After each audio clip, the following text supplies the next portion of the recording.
Hello అందరికీ. ఎంతో సింపుల్గా చాలా టేస్టీగా బెండకాయ ఫ్రై ఎలా చేయాలో చూద్దాం ఇప్పుడు.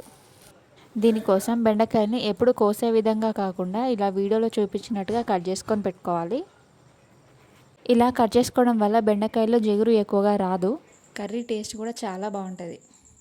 దీంతోపాటు ఉల్లిగడ్డ పచ్చిమిర్చి కట్ చేసి పెట్టుకోవాలి. కారపొడి ఎక్కువగా వద్దనుకునే వాళ్ళు పచ్చిమిర్చి ఎక్కువ కట్ చేసుకోవచ్చు. తర్వాత కడాయిలో 5 టేబుల్ స్పూన్ ఆయిల్ పోసుకోవాలి. అది వేడెక్కాక జీలకర్ర, ఆవాలు, మెంతులు వేసుకోవాలి. అవి చిటపట్లాడుతున్నప్పుడే ఆనియన్స్ వేసుకోవాలి, ఫ్రై చేసుకోవాలి. తర్వాత పచ్చిమిర్చి వేసుకొని ఫ్రై చేసుకోవాలి.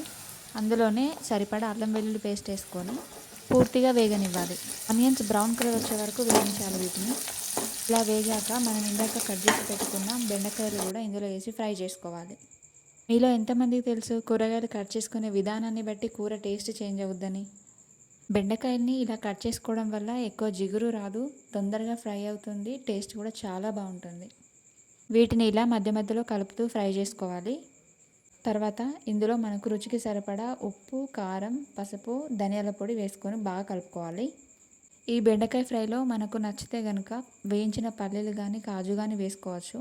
నేను ఈ కర్రీ సింపుల్గా చేస్తున్నా కాబట్టి అవేం వేయట్లేదు.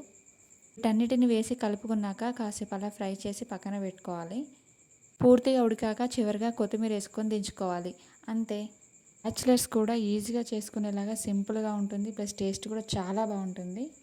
ఈ వీడియో కనుక నచ్చినట్టయితే like and subscribe. Thank you.